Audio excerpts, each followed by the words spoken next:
Hello guys. आज का हमारा टॉपिक है नर्वस सिस्टम। तो इस टॉपिक से रिलेटेड एग्जाम में भी काफ़ी क्वेश्चन पूछे जाते हैं। जैसे कि हमारे पास डायग्राम दिए होते हैं, उस डायग्राम के मतलब हमारे पास ऑप्शन होते हैं ए बी सी इस तरीके से, और फिर हमें बताना पड़ता है कि ये नर्वस सिस्टम का कौन सा पार्ट है। टाइप पूछ लिए जाते हैं। तो कॉमनली हम इनके थॉटिकल चीज़ों को तो याद कर लेते हैं, लेकिन हमारे ब्रेन में इसका एक इमेज नहीं बन पाता है कि एक्चुअली में नर्वस सिस्टम के कितने पार्ट होते हैं, किस तरीके से होते हैं। तो आज मैं उसी के ऊपर उन्हीं बच्चों उन्हीं स्टूडेंट के लिए मैंने ये टॉपिक बनाया है। तो स्टार्ट करते हैं। तो पहले नर्वस सिस्टम को समझने के लिए हम पहले इसका एक स्ट्रक्चर देखेंगे, और इसके थ्रू फिर हम इसके पार्ट्स के बारे में स्टडी करेंगे। तो स्ट्रक्चर ऑफ न्यूरॉन सिस्टम, ये न्यूरॉन इसलिए लिखा हुआ है क्योंकि एक्चुअली में जैसे हम पढ़ते हैं ना, the fundamental unit of life, यानी जो सेल है फंडामेंटल यूनिट है ऑफ लाइफ, हमारी लाइफ की। तो इसी तरीके से जो नर्वस सिस्टम की जो फंडामेंटल यूनिट है ना, वो एक्चुअली में क्या है, न्यूरॉन है। यानी इस न्यूरॉन से मिलकर ही हमारा क्या बना होता है, नर्वस सिस्टम बना होता है। तो हमें पहले पता होना चाहिए कि न्यूरॉन के कौन कौन से पार्ट्स होते हैं। तो हमारे सामने ये न्यूरॉन का स्ट्रक्चर है। तो एक एक पार्ट को स्टडी करेंगे। First is साइटोन। तो जो ये साइटोन है ना, साइटोन वर्ड जो लिया गया है ना, ये लिया गया है इस साइटोप्लाज्म से, यानी साइटोप्लाज्म इज साइटोन। तो इस सेल के अंदर साइटोप्लाज्म भरे होते हैं, इसलिए हम इसे साइटोन कहते हैं। सेल बॉडी इसलिए कहते हैं क्योंकि पूरा ही जो पोर्शन है किससे बना हुआ है, सेल से बना हुआ है। बहुत से बच्चे पूछ लेते हैं कि मैम ये सेल से बना हुआ है, तो हमारी जो कंप्लीट बॉडी है ये भी सेल से मिलकर बना हुआ है। बिल्कुल बना हुआ है, लेकिन ये जो सेल से मिलकर बना हुआ है ना, वो दैट इज स्पेशल सेल। यानी हमारा ये भी सेल से मिलकर बना हुआ है, लेकिन वो एक्चुअली स्पेशल सेल है। तो इसलिए ये सेल से मिलकर बना हुआ है, तो हम इसे सेल बॉडी कहते हैं। यानी इसकी जो ऑर्गन है ये सेल से मिलकर बनी हुई है। और साइटोन इसलिए कहते हैं क्योंकि इस सेल के अंदर एक्चुअली में भरा क्या है, लिक्विड इज साइटोप्लाज्म, जिसके थ्रू हम इसे क्या कहते हैं, साइटोन कहते हैं। That's it. अब इस साइटोप्लाज्म के अंदर यानी साइटोन के अंदर भरा क्या है, हमारा न्यूक्लियस होता है सेंटर में, और इस न्यूक्लियस को घेर के रखता है कौन, साइटोप्लाज्म। और ये साइटोप्लाज्म किसके अंदर है, साइटोन के अंदर है। तो इतना आगे समझ में, आगे पहुंचे। तो नेक्स्ट हमारा दे रखा है डेंड्राइट्स। तो जो डेंड्राइट है ना, ये एक लेंथी प्रोसेस है और दैट इज वेरी इंपॉर्टेंट। यानी इस डेंड्राइट के थ्रू ही हमारा जो मैसेज है ना वो ट्रांसफर होता है। यानी मान लो एग्जाम्पल के लिए हमें भूख लगी है, तो हमें कैसे पता लगेगा हमें भूख लगी है, तो इस मैसेज को कैरी करके जो लेकर जाता है ना, कहाँ तक, ब्रेन तक। क्योंकि ब्रेन एनालाइज करेगा कि भाई हमने सुबह से कुछ खाया नहीं है, तो हमें फूड की ज़रूरत है। तो ये इसको एनालाइज करेगा और फिर उसके पास करेगा, हमें उसके बाद रिस्पॉन्स देगा। तो रिस्पॉन्स कब दिया इसने, जब हमारे पास कोई मैसेज आया। तो इस मैसेज को ब्रेन तक ले जाने का और उससे लाने का रिटर्न, ये काम कौन करता है, ये डेंड्राइट काम करता है। तो इस डेंड्राइट के थ्रू हम कह सकते हैं कि ये मैसेज को कैरी करने का काम करता है। तो इतना आगे समझ में, आगे देखें। अब नेक्स्ट हमारा दे रखा है एक्सोन। तो एक्सोन वो पाथ है जिसके थ्रू हमारा मैसेज आगे की तरफ ट्रांसफर होता है, यानी उस सिस्टम पे जहाँ पे वो प्रोसेस होना है। तो ये जो डेंड्राइट मैसेज लेके जाएगा ना सेल बॉडी से, वो किसके थ्रू होके जाता है, इस एक्सोन के थ्रू जाता है। यानी जिस पाथ से होकर गुजरता है ना, जिस रास्ते से, उसको हम क्या कहते हैं, एक्सोन कहते हैं। और इसी एक्सोन के बीच में हमें छोटा छोटा गैप दिखता है, तो ये हमारा नोड्स ऑफ रेनियर होता है।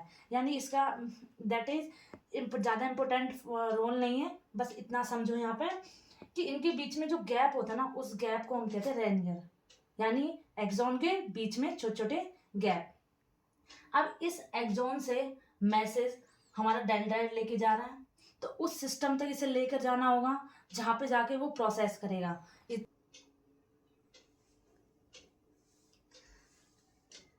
ये हमारा है नर्व एंडिंग। तो नर्व एंडिंग वो पोर्शन होता है जहाँ पे हमारा नर्व एंड यानी न्यूरॉन का एंड होता है। तो हम कह सकते हैं यानी वो पोजीशन जहाँ पे आकर अब ये न्यूरॉन फंक्शन करें। यानी हमें मान लो भूख लगी है तो मैसेज अब हमारे पास ब्रेन के पास गया और ब्रेन के पास से रिटर्न आ रहा है, तो उस पोजीशन तक जाएगा, उस सिस्टम तक जहां से हम खाना खाएंगे, यानी माउथ पोर्शन। तो mouth portion is nerve ending. मान लो हम वॉकिंग कर रहे हैं तो वॉकिंग करने के लिए हमारे लेग्स के जो सेल हैं वो ब्रेन को मतलब ब्रेन के पास मैसेज लेके जाएगा डेंड्राइट, फिर वहां से ऑर्डर आएंगे तो हमारे लेग्स के जो सेल हैं वो क्या करेंगे, फंक्शन करेंगे। तो इट इज जो हमारा एंड पोर्शन है लेग्स का वो हमारा क्या होगा, नर्व एंडिंग। तो इस तरीके से हमारे बॉडी के अंदर जहाँ पे भी नर्व एंडिंग है वहां तक उस प्रोसेस को लेकर आता है, यानी नर्व का, नर्वस सिस्टम का जहाँ न्यूरॉन का एंडिंग हो रहा है उस पोर्शन को हम कहते हैं नर्व एंडिंग। और यहीं पे हमारे क्या होते हैं, साइनप्स प्रेजेंट होते हैं। हम दूसरी लैंग्वेज में नर्व एंडिंग को कह सकते हैं साइनप्स। यानी साइनप्स वो पोर्शन होता है ना जहाँ पे एक न्यूरॉन दूसरे न्यूरॉन से कनेक्ट होता है। अगर हम सिंपल बोले, एक न्यूरॉन दूसरे न्यूरॉन को मैसेज ट्रांसफर करेगा, वो दूसरे तीसरे को करेगा, तो उनको जो जोड़ने का काम करता है ना एक्चुअली में वो करता कौन है, हमारा साइनप्स। तो हम कह सकते हैं साइनप्स दो न्यूरॉन को आपस में जोड़ने का काम करता है, जिसके थ्रू हमारा जो मैसेज है ना आगे की तरफ ट्रांसफर होता है। तो इतना समझ में आ गया, आगे पहुंचे। तो अब यहाँ देखते हैं नर्वस सिस्टम। तो हमने बताया जो नर्वस सिस्टम है एक्चुअली में बना किससे, न्यूरॉन से बना है। न्यूरॉन यानी छोटे छोटे स्मॉल लाइन जो स्ट्रक्चर है ना वो सब जब आपस में मिल जाते हैं ना तो एक सिस्टम। तो ये सिस्टम हमारा किसका, न्यूरॉन का बना है, तो इसलिए हम इसे क्या कहते हैं, नर्वस सिस्टम।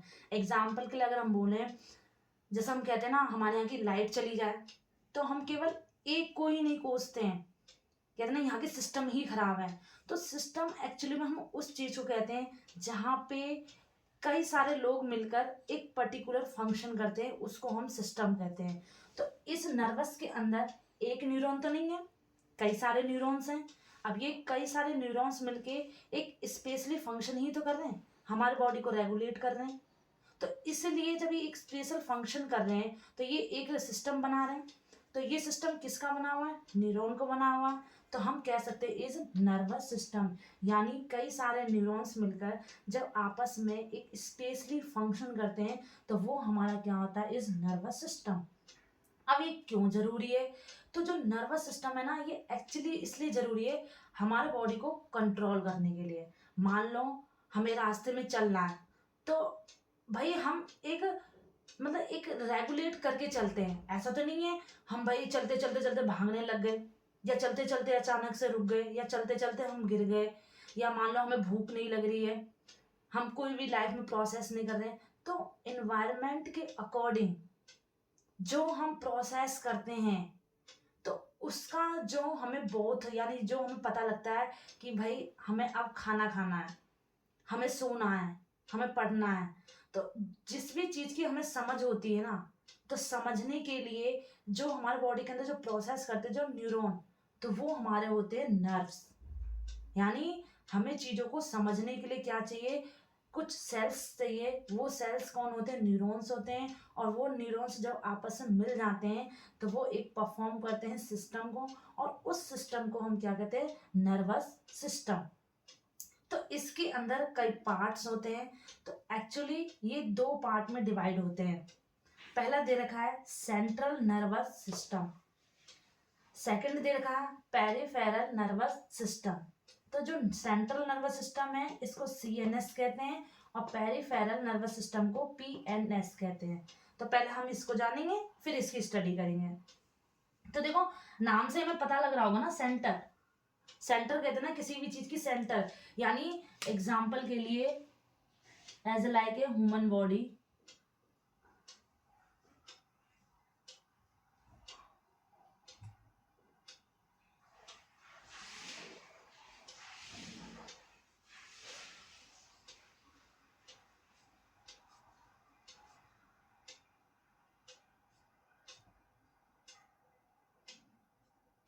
ठीक, ये एक ह्यूमन बॉडी है समझने के लिए।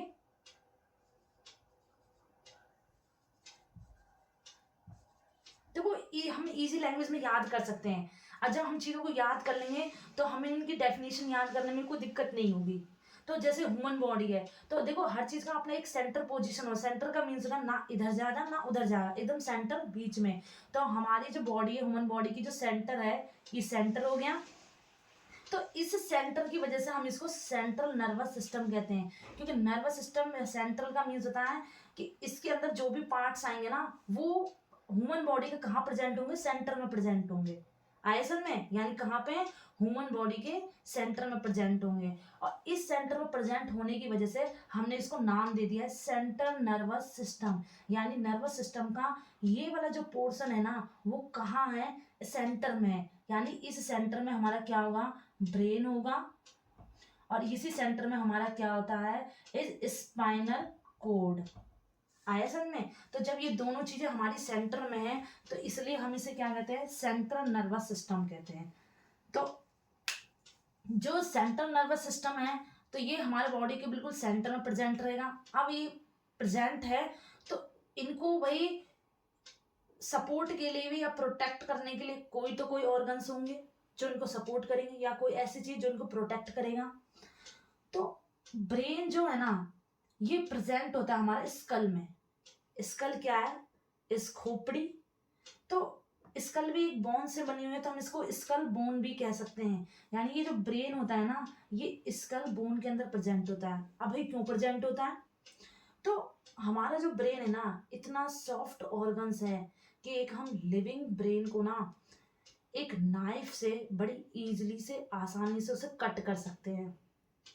तो आप सोचो, अगर हमारा हल्का सा भी सर में चोट लगेगी, या हमें हल्का सा भी कहीं हम गिर गए, तो हमारा ब्रेन तो भाई टूट जाएगा, खराब हो जाएगा, चोट लग जाएगी। तो इससे इंसान मर भी सकता है ना भाई। आप सोचो, इस छोटी सी चीज से हमें कितना बड़ा नुकसान हो जाता है। हम अपने सोचने समझने की शक्ति खो सकते हैं।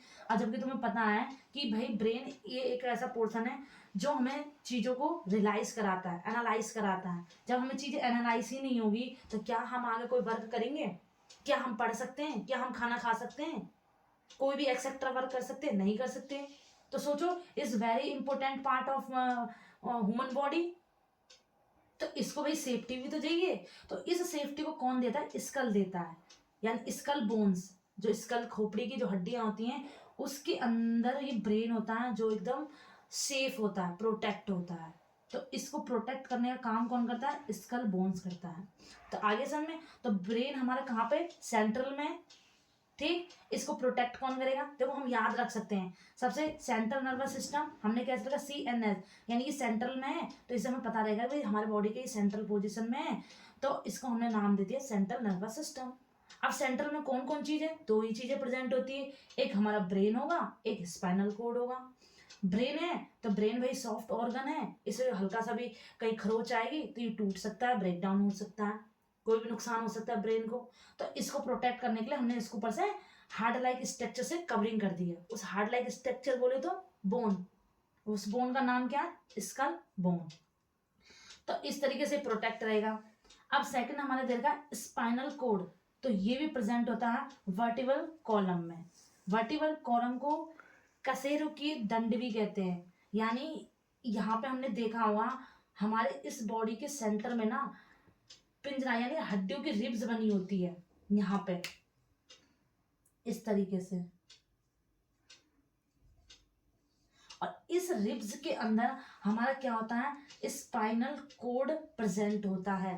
अब ये भी एक सॉफ्ट ऑर्गन है, तो इसको भी प्रोटेक्ट चाहिए भाई। हमें हल्का सा भी अगर कोई घूसा मारेगा, हम नीचे गिर जाएंगे, हमें चोट लग सकती है। और जब हमारा स्पाइनल कोड वर्क नहीं करेगा, तो भाई ब्रेन तक मैसेज को लेकर कौन जाएगा, और जब ब्रेन तक मैसेज ही नहीं जाएगा, तो हमें चीजें एनालाइज ही नहीं होंगी।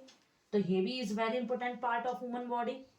तो इस तरीके से इस स्पाइनल कोड को भी हमें प्रोटेक्शन चाहिए। और ये प्रोटेक्शन देता कौन है हमें, इज वर्टिबल कॉलम, यानी इसके अंदर हमारा स्पाइनल कोड सेफ रहता है। दूसरा, इसका एक और भी फंक्शन है। जो स्पाइनल कोड है ना, ये क्या करता है, हमारे ब्रेन और नर्वस सिस्टम को आपस में कनेक्ट करता है। यानी हम कुछ ऐसा प्रोसेस करते हैं जिसमें ब्रेन रोल नहीं करता है। जैसे कि अगर एग्जांपल के लिए हम समझें, तो रिफ्लेक्स एक्शन, जो अगर इसके बारे में जानना चाहते हो तो आप मुझे कमेंट करके बता सकते हैं, मैं उसके ऊपर वीडियो बना दूंगी। तो जो रिफ्लेक्स एक्शन है ना, ये तुरंत प्रोसेस होता है, सडन होता है, अचानक से। मान लो एग्जाम्पल बोले तो गैस पर अगर कोई गर्म पतीला रखा हुआ है, ठीक, और हम उसको टच करते हैं, तो हम जस्ट तुरंत सडन ही अपने हैंड को क्या कहते हैं, विड्रॉल कर लेते हैं, यानी पीछे की तरफ मूव ऑन कर लेते हैं। तो हमने अचानक से किया। इस सिचुएशन में अगर हमारा ब्रेन के पास मैसेज जाएगा और ब्रेन उसको एनालाइज करेगा, तो इतने में हमारा हाथ जल सकता है, कुछ भी हो जाएगा। तो कुछ कंडीशन में ब्रेन क्या करता है, रोल नहीं करता, यानी स्पाइनल कॉर्ड यानी नर्वस सिस्टम क्या करता है, खुद डिसीजन ले लेता है, जिससे हमारी बॉडी को कोई नुकसान ना हो। तो इसलिए ये भी मैसेज को पास कौन, स्पाइनल कॉर्ड ही तो लेके आ रहा है। तो कुछ कंडीशन में क्या करता है, नर्वस सिस्टम मैसेज तो भेजता है, बट स्पाइनल कॉर्ड हमारा ब्रेन तक नहीं ले पाता है, ब्रेन तक नहीं पहुंच पाता है। तो जब ब्रेन तक जाएगा ही नहीं, तो हम क्या करते हैं, वो मैसेज वो एनालाइज ही नहीं करेगा। तो इसलिए हम कहते हैं ब्रेन और इस नर्वस सिस्टम को जोड़ने की जो कड़ी होती है ना, वो एक्चुअली में स्पाइनल कोड होता है, यानी इन दोनों को जोड़ता है। ये एक ऐसी कड़ी है जो खुद भी प्रोसेस कर देती है और जो मैसेज को आगे ट्रांसफर करती है। आगे समझ में इतना, आगे पहुंचे तो आगे देखें तो पेरिफेरल नर्वस सिस्टम, पेरिफेरल को हम पीएस शॉर्ट में भी कह सकते हैं, पीएनएस। अब देखो, अब अपने ह्यूमन बॉडी को एनालाइज करो, यानी हमने सेंटर की स्टडी कर ली ना, सेंटर में हमने क्या देखा था, दो चीजें प्रेजेंट है। अब इस सेंट्रल के अलावा हमारे बॉडी के और भी तो पार्ट्स हैं। तो जो चीजें, जो नर्व हमारे सेंटर में नहीं प्रेजेंट होंगी, वो हमारे बॉडी के अदर पार्ट में प्रेजेंट होंगी, हर जगह। उनको हम क्या कहते हैं, न्यूरॉन कहते हैं, नर्व कहते हैं। तो सेंट्रल के अलावा और बाकी चीजें जो जहां प्रेजेंट होती है, तो उसको हम पेरिफेरल नर्वस सिस्टम कहते हैं। तो हमारा जो ब्रेन है और स्पाइनल कॉर्ड है, ये सेंटर में है, ठीक। तो ये तो हमारा पेरिफेरल नहीं हो सकता, ये हमारा क्या हो जाएगा, नर्वस सिस्टम यानी सेंट्रल नर्वस सिस्टम। बाकी इन दोनों को छोड़कर जितनी भी चीजें प्रेजेंट होंगी, जितनी भी नर्व प्रेजेंट होंगी हमारे ऑल बॉडी में, वो हमारा पेरिफेरल नर्वस सिस्टम में आएगा। आगे समझ में, सेंटर को छोड़ के इस तरीके से हम याद रख सकते हैं, जो सेंटर में नहीं है बाकी सब हमारा किस में जाएगा, पेरिफेरल नर्वस सिस्टम में जाएगा। तो इस तरीके से जो पेरिफेरल नर्वस सिस्टम है, तो इसके भी कई टाइप हैं। First is the cranial nerves and spinal nerves. जो क्रेनियल नर्व्स है ना, एक्चुअली में ये हमारे जो मतलब बॉडी का जो बैक पोर्शन होता है, जैसे कि नेक, गर्दन हो गया, पीठ हो गया, इन सबको मतलब प्रोटेक्ट करता है। तो इसका मतलब ये फंक्शन है, यानी हमारे जो बैक पोर्शन वगैरह होते हैं उनको ये प्रोटेक्ट करने का काम करता है, क्रेनियल नर्व्स।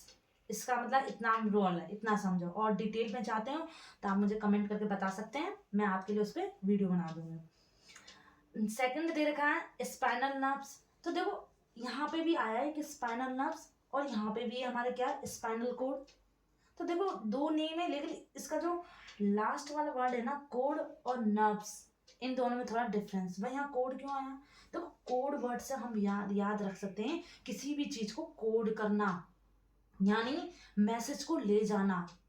तो जो स्पाइनल ये है ना, इसके अंदर कोड होंगे। अब ये भी स्पाइनल है, तो कई सारे जब नर्वस यानी नर्व्स मिलकर, न्यूरॉन्स मिलकर, जब कई सारे न्यूरॉन्स आपस में मिल जाएंगे, उनके पास सिंपल सी बात है मैसेज होंगे। तो कई सारे जब नर्वस न्यूरॉन्स आपस में मिल जाएंगे और वो एक चीज को कोड करेंगे, जैसे कि एग्जाम्पल के लिए मान लो मुझे कोई फ्लावर अच्छा लग रहा है, तो मेरे जो आईज के जो सेल हैं, जो न्यूरॉन है, ये स्पाइन सेंट्रल है, तो ये स्पाइनल जितने भी न्यूरॉन्स हैं, जब ये आपस में मिल जाएंगे तो ये ब्रेन तक मैसेज लेके जाएगा। तो ये एक आईज से हमें दिखाने का ही तो काम करेगा कि वो फ्लावर सुंदर लग रहा है, हमें उसे देखना चाहिए।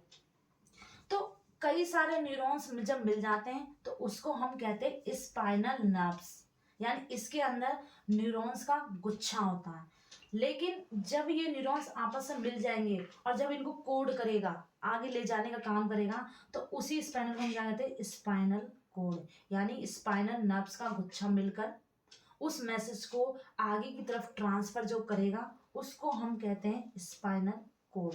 तो न्यूरॉन्स का गुच्छा इज स्पाइनल नर्व्स एंड उसको कोड करेगा आगे की तरफ, तो उसको हम स्पाइनल कोड कहते हैं। ठीक है। अब जो ये स्पाइनल नर्व्स हैं, ये भी देखो कई टाइप के, 3 टाइप के होते हैं। फर्स्ट दे रखा है sensory neuron, motor neuron and mixed both, जिसे हम इंटर न्यूरॉन भी कहते हैं। मिक्स्ड न्यूरॉन का मीन्स होता है, मिक्स्ड बॉथ का मीन्स होता है कि जिसके अंदर सेंसरी न्यूरॉन भी होंगे और मोटर न्यूरॉन भी होंगे। तो एक एक करके जानते हैं इसको। देखो सेंसरी बोले तो किसी भी चीज को सेंस करना, जो हमें चीजों को एनालाइज करा रही हो, तो इसको कहते हैं एफ्रिएंट एंड इफ्रिएंट। तो देखो इसमें बस एक नाम का ही अंतर है, एक स्पेलिंग का ही, ए और ई का, तो इसको कंफ्यूज मत होना। एफ्रिएंट एंड इफ्रिएंट। तो एफ्रिएंट हम कहते हैं आगे ले जाना, हम याद रख सकते हैं। एफ्रिएंट बोले तो आगे ले जाना, और इफ्रिएंट मीन्स होता है कि मैसेज को ट्रांसफर करना। यानी सेंसरी का मीन्स होता है ये मैसेज को क्या करेगा, ब्रेन तक ले जाएगा, और मोटर न्यूरॉन क्या करेगा, ये ब्रेन से मैसेज को वापस रिटर्न लाएगा। आया समझ में। तो देखो सेंसरी जो न्यूरॉन है, वेरी सिंपल सी बात है, किसी चीज को पहले एनालाइज सेंस करेगा।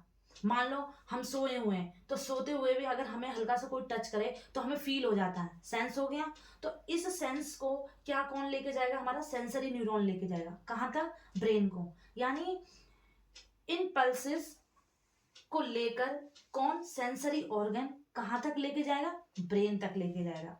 तो इसने ये मैसेज को लेके तो चला गया, लेकिन अब ब्रेन उसको एनालाइज करेगा और उसके थ्रू रिस्पॉन्ड भी तो देगा। तो उस रिस्पॉन्ड को जो लेकर आता ना, उसको कहते हैं मोटर न्यूरॉन। मोटर का मीन्स होता है भाई भाई हमें एक जगह से दूसरी जगह ले जाना, चलो। तो इसी तरीके से मोटर क्या करता है, उसको रेगुलेट करता है। यानी उसने जो सूचना दी कि भाई हम सो रहे हैं, हमें किसी ने टच किया है, हमें फील हुआ है, तो इसने सेंस करा दिया। आप उस सेंस को ब्रेन एनालाइज करेगा कि इस इंसान ने हमें छुआ या हमारे बॉडी के इस पोर्शन को टच किया, तो ये उसको आगे की तरफ यानी उसका रिस्पॉन्ड लेके आएगा। तो हम क्या करते हैं, हम हमारी आंखें खुल जाती हैं या हमें एनालाइज हो जाता है। तो सेंसरी हमारे 5 ऑर्गन्स होते हैं, जैसे कि हमारे आईज हो गया, नोज हो गया, ईयर हो गए, टंग एंड स्किन। तो ये हमारे 5 सेंस ऑर्गन हैं, जिसके थ्रू हम क्या करते हैं, किसी भी चीज को सेंस करते हैं। और ये सेंस हमें कराता कौन है, एक्चुअली हमें सेंसरी न्यूरॉन कराते हैं। एग्जाम्पल के लिए मान लो हमारे यहाँ पे कोई साउंड बज रहा है, तो हमें क्या पता चलेगा कि भाई ये ध्वनि है, ये अच्छी है या बुरी है। तो जब इस साउंड के जो सेल्स होते हैं, ये क्या करेंगे, सेंसरी ऑर्गन्स इनको क्या करेगा, ब्रेन तक लेकर जाएगा। अब ब्रेन उसको एनालाइज करेगा, और जब उसको एनालाइज करेगा तो एनालाइज के बाद हमारे पास रिस्पॉन्ड आएगा। तो हमें पता लगता है कि भाई ये जो साउंड है अच्छी है, तो हम इसे सुनते हैं। और नहीं, ज्यादा तेज साउंड आती है, वाइब्रेशन आती है बहुत तेजी से, तो हम कहते हैं नहीं अच्छी नहीं, तो हम अपने कानों को बंद कर लेते हैं। तो इस तरीके से हमें सेंस हुआ। ऐसे टेस्ट का हम ले सकते हैं। मान लो हमारे सामने कोई अच्छी चीज, खाना हमने प्लेट रखी हुई है खाने की, अब उसको हम क्या कर रहे हैं भाई, हमने खाया उसे, लेकिन हमें कैसे पता चलेगा कि ये खाने में मिर्च ज्यादा हो गया, नमक ज्यादा हो गया। तो हमारे जो सेंसरी ऑर्गन्स हैं, यानी जो टेस्ट के जो सेल्स हैं, ये सेंसरी ऑर्गन्स इनको ब्रेन तक ले जाएगा, और ब्रेन इनको एनालाइज करेगा, और उस एनालाइज का रिस्पॉन्ड आएगा। तो हमें पता लगता है कि भाई खाने में मिर्ची ज्यादा है या नमक ज्यादा है। तो इस तरीके से हमने एनालाइज कर लिया कि नहीं कर लिया। अगर इन सेंसरी ऑर्गन्स को हम हटा दें तो हमें कोई चीजें सेंस ही नहीं होंगी, और जब हम सेंस नहीं करेंगे तो किसी भी चीज का हम बारे में बता ही नहीं सकते कि ये चीजें ऐसी हैं, खट्टी है, मीठी है। तो इस तरीके से ये इनको सेंस है। ऐसा हमारे आईज के सेल होते हैं, हमारे टंग के होते हैं, ईयर के होते हैं, हम ध्वनि को एनालाइज करते हैं। ये हमारे सेंस ऑर्गन्स है, जिन्हें हम फील के, टच करके किसी भी चीज को फील कर सकते हैं, रियलाइज करना। या आंखें जब किसी चीज को देखती है तो एनालाइज ही तो कर रही है, हमें क्या पता लगेगा कि सामने वाली चीजें अच्छी है देखने में या बुरी है, या ये किसकी तस्वीर है। तो इसको एनालाइज कराने किसका है, सेंसरी ऑर्गन्स का ही तो है। अगर ये ना हो तो क्या हम चीजों को एनालाइज कर लेंगे, नहीं करेंगे। तो इसने जब सेंस कर लिया तो मोटर न्यूरॉन क्या करता है, इसका रिस्पॉन्ड देगा। मान लो आइज के सेल ने सेंस किया, सामने वाली जो तस्वीर है, मान लो ये किसी खिलाड़ी की है, तो इसने उसका रिस्पॉन्ड दिया, तो इस रिस्पॉन्ड को जो लेकर आता है ना, वो लेकर कौन आता है, मोटर न्यूरॉन लेके आते हैं। आगे समझ में, सेंस ऑर्गन यानी ये मैसेज को क्या करेगा, ले जाने का काम करेगा, एफ्रिएंट ले जाना और इफ्रिएंट वापस लाना। इस तरीके से हम याद है, इसको ले जाना और इसको लाना। तो इसने मैसेज ब्रेन तक ले गया और ये ब्रेन से वापस लेकर आ रहा है मोटर न्यूरॉन। दूसरा इस थर्ड मिक्स्ड बॉथ, यानी इसके अंदर ये दोनों ही काम करेंगे। यानी जो हमारा ये न्यूरॉन है ना, इसके अंदर हमारा सेंसरी न्यूरॉन भी होगा और मोटर न्यूरॉन भी होगा। तो गोल्जी सेल्स मतलब ऐसी सेल्स हैं जिसके अंदर ये क्या होता है, मोटर न्यूरॉन और सेंसरी न्यूरॉन दोनों ही प्रेजेंट होते हैं। ये क्या करते हैं, मैसेज को ले जाने का भी काम करते हैं और लाने का भी काम करते हैं। तो आई होप इतना तो समझ में आ गया होगा आप सभी को। आगे देखें तो ये जो मोटर न्यूरॉन है ना, ये भी 2 पार्ट्स में डिवाइड होते हैं। फर्स्ट दे रखा है autonomic nerves and second is somatic nervous system. इसे भी हम नर्वस सिस्टम कह सकते हैं, इट इज न्यूरॉन से मिलकर बने हैं। तो देखो नाम से याद रखो किसी भी चीज को। ओटो का मीन्स होता है ना सेल्फ, यानी खुद रेगुलेट होगा। इसे हम रेगुलेट नहीं कर सकते, हमारी इच्छा ही नहीं है कि हमने मन किया तो इसको बंद कर दिया या मन किया तो हमने इसे ऑन कर दिया, यानी ये कंपलसरी ऑटोमेटिक होना है। इसको हम शॉर्ट में ANS कहते हैं, इसको शॉर्ट में SNS कहते हैं, याद रख सकते हैं हम। सोमैटिक एंड ओटो माने सेल्फ, नाम से ही। तो इसके अंदर यहाँ पे लिखा हुआ है कंट्रोल बाय द इनवॉलेंट्री, यानी ऐसा प्रोसेस जो हमारी डिजायर यानी हमारी इच्छाओं से नहीं होती है, हम अपनी इच्छाओं पे नहीं चला सकते हैं। एग्जाम्पल के लिए digestive system, heart beating, respiratory. जैसे कि एग्जाम्पल के लिए अगर हम बोले क्या हमारी इच्छाएं से हमारी सांस चलती है, अगर हम चाहें तो क्या 1 घंटा हम सोचे आज हम सांस नहीं ले रहे, ब्रीथिंग नहीं करेंगे हम, तो क्या ये सांस रुक जाएगी? क्या हम इसको रोक सकते हैं? नहीं। अगर हम इसको रोकेंगे तो भाई सिंपल सी बात है, फिर हम भगवान को प्यारे हो जाएंगे। तो ये ऑटोमेटिक होना। हार्ट बीटिंग, क्या हम हार्ट के पंप को रोक सकते हैं? नहीं रोक सकते। ये भी ऑटोमेटिक होता है, अपने आप ही सर्कुलेट करता है। तो ऐसा प्रोसेस जो हमारी डिजायर से नहीं होती है और जिस पे हमारा जोर नहीं चलता है, यानी वो होना है तो होना ही है, अपने आप ही चलता है, तो उस सिस्टम को हम ऑटोमेटिक नर्वस कहते हैं। यानी उसको कंट्रोल कौन करता है? ऑटोनोमिक नर्व्स उसको कंट्रोल करता है। ठीक, जैसे एग्जांपल मैंने लिख दिया है, डाइजेशन सिस्टम होते हैं, heart beating and respiratory system, और भी ऐसे कई सारे आप लिख सकते हो। यानी ऐसे कोई भी प्रोसेस जो हमारी इच्छा से नहीं होता, हमारी डिजायर से नहीं होती है।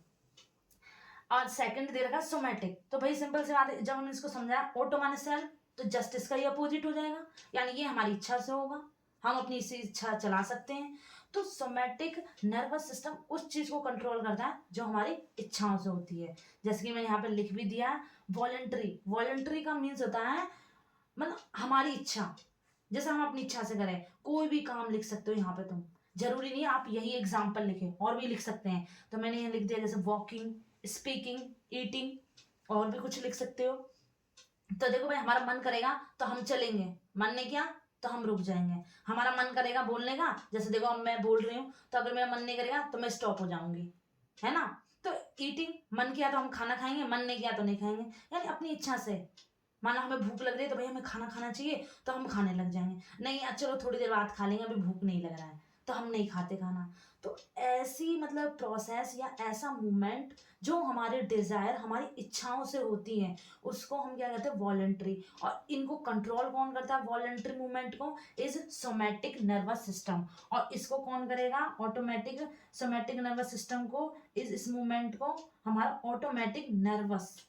ठीक, यानी हमारी जो अनवॉलेंटरी सिस्टम है उसको कंट्रोल करता है ऑटोनोमिक नर्वस सिस्टम। ठीक, और जो वॉलेंट्री मूवमेंट है इसको कौन करेगा? Somatic nervous system. आगे समझ, ऑटो माने जो हमारी इच्छाओं से नहीं होती है, सेल्फ होना है। सोमैटिक जो हमारी इच्छाओं से होती है। तो आई होप इतना आया होगा समझ में आपको। आगे देखें तो ये जो ऑटोनोमिक नर्वस है ना, ये भी 2 पार्टों में डिवाइड हो जाते हैं। जैसे कि यहाँ पर दे रखा सिंपैथेटिक एंड पैरासिम्पैथेटिक। तो सिंपैथेटिक यहाँ पे दे रखा act of the sudden stress, यानी हमें कोई अचानक से स्ट्रेस आ जाए, अचानक से कोई भी टेंशन, यानी मान लो हम चले और चलते चलते हमारे सामने कोई शेर आ जाए तो हम डर से जाते हैं। मान लो हम लाइट चली गई अचानक से, तो हमें कभी अंधेरे से डर लग रहा हो, तो लाइट जाते ही हमें क्या होता है, घबराहट सी होने लगती है। तो उस टाइम हमारा कौन प्रोसेस करेगा, सिंपैथेटिक सेल, यानी सिंपैथेटिक जो नर्व्स होते हैं ना, उस टाइम ये एक्ट करते हैं। यानी हमें डर लगना, घबराहट होना किसी भी चीज को देखकर, तो उस टाइम हमारे ये नर्वस एक्टिव हो जाते हैं और प्रोसेस करने लग जाते हैं, जिससे हमें सामने वाली चीजें देखेगा डर भय होने लगता है। दूसरा, जब वही सिंपल सी बातें हैं, हमारा जो हमारी बॉडी है अनरेगुलेट हो गई है, यानी हमें डर लगने लगा, हम काफी तेजी से सांस लेने लगते हैं, तो हमें फिर से अपनी बॉडी को कंट्रोल भी तो करना होता है। तो फिर ये क्या करती है, पैरासिम्पैथिक नर्व, ये वाली जो नर्व से होती है ना, ये क्या करती है, इस सिस्टम को कंट्रोल कर लेती है। यानी कुछ time act of the rest, यानी मान लो हमें सामने वाली चीजें जो भी हमने देखी, उसे देखकर हमें डर लगने लगा है, तो जब हमें डर लगा है तो उसके कुछ टाइम बाद हम ऑटोमेटिक रिलैक्स पोजीशन में आ जाते हैं। तो उस रिलैक्स पोजीशन में लाने का जो काम करता है ना, वो पैरासिम्पैथिक सेल या पैरासिम्पैथिक नर्व्स काम करता है। यानी इसकी वजह से हम क्या करते हैं, इस सिस्टम को कंट्रोल कर लेते हैं। नहीं तो भाई हमें लॉन्ग टर्म डर लगने लग जाएगा, हमारी बॉडी के जो बीपी हो गया या जो रेस्पिरेटरी सिस्टम हो गया वो हाई हो जाएगा। तो हाई होने पे भाई कुछ भी हमारा सिस्टम बिगड़ सकता है, हम भगवान को भी प्यार हो सकते हैं। तो इसको कंट्रोल करने के लिए ये एक्ट करता है, इसलिए यहाँ पे दिया हुआ act of the body for rest, यानी ये रेस्ट टाइम पे प्रोसेस करता है, रेस्टिंग देता है, हमें आराम देता है। दूसरा, हमारी बॉडी को टेम्परेचर भी कम करता है। मान लो हमने कोई डरावनी चीज देखी, तो उससे हम ज्यादा तेजी से सांस लेने लगते हैं, हमें पसीना आने लग जाता है। तो देखा होगा कुछ टाइम बाद जैसे ही ये नर्व्स एक्ट करता है ना, तो हमारी बॉडी क्या होती है, रिलैक्स होने लगती है, तो हमारा जो टेम्परेचर होता है ना, वो भी मेंटेन हो जाता है, हमें पसीने आने लगते डर के मारे। तो लेकिन कुछ टाइम बाद हम रिलैक्स हो जाते हैं, तो रिलैक्स होने का रीजन इज पैरासिम्पैथिक सेल। तो अगर आपको अच्छा लगा हो तो आप मुझे कमेंट करके बता सकते हैं, शेयर करके भी शेयर कर सकते हैं इस वीडियो को। और कुछ और अगर आपको लगे कमी है तो आप हमें बता सकते हैं, तो मैं आई होप आपके लिए उस हिसाब से मैं आपके लिए वीडियो क्रिएट करूंगी। तो अगर ये अच्छा लगा है तो आप मेरे एक क्वेश्चन का आंसर दे सकते हैं कि जो हमारे नर्व्स ऑर्गन्स होते हैं ना, यानी ये जो नर्वस सिस्टम है, इस नर्व्स के अंदर कितने ऑर्गन्स होते हैं, ये एक्चुअली में ये न्यूरॉन्स कितने ऑर्गन्स का, यानी नर्वस सिस्टम कितने ऑर्गन्स का मिलकर बना हुआ है, आप मुझे कमेंट करके आंसर दे सकते हैं। Thank you.